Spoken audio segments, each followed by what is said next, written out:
வணக்கம், I'm Dilkush, your lifestyle and information partner. இன்னைக்கு நான் இந்த பட்ஜெட்ல ஃபாரின் எக்ஸ்சேஞ்ச் ரிலேட்டடா ஒரு டிப் கொடுக்குறேன். யாருக்கு ஃபர்ஸ்ட் கொடுக்க போறேன்னு பாத்தீங்கன்னா ஓவர்சீஸ்ல போய் படிக்கிற ஸ்டூடெண்ட்ஸ்க்காக. இது ஓவர்சீஸ் கன்சல்டன்ட்டும் உங்களுக்கு சொல்லுவாங்க. பட் நான் உங்களுக்கு இந்த டிப் ஃபாரின் எக்ஸ்சேஞ்ச் டீலரா கொடுக்குறேன்.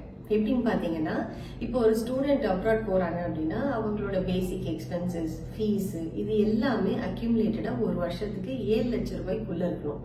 அதுதான் நம்ம கவர்மெண்ட் சொல்லியிருக்காங்க. பிலோ 7 lakhs இருந்தா டிசிஎஸ் கிடையாது. பட் நார்மலி ஜிஎஸ்டி வரும். கரன்சியோ ஏதோ ஒன்று பர்ச்சேஸ் பண்ணீங்க அப்படின்னா, டிக்கெட் பண்ணாலோ இல்ல நீங்க ஃபீஸ் பே பண்ணாலோ இது எல்லாமே மொத்தமாவே அக்யூமுலேட்டடா ஒரு வருஷத்துக்கு 7 லட்சத்துக்குள்ள இருந்தா டிசிஎஸ் இல்லை. இதே 7 லட்சத்துக்கு மேல இருந்து அந்த ஸ்டூடெண்ட் பேங்க்ல லோன் வாங்கி பண்றாரு அப்படின்னா 0.5% டிசிஎஸ் போட்டிருக்காங்க.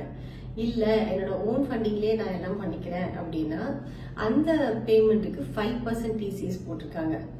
சோ இது இந்த புது பட்ஜெட்ல வந்திருக்கு.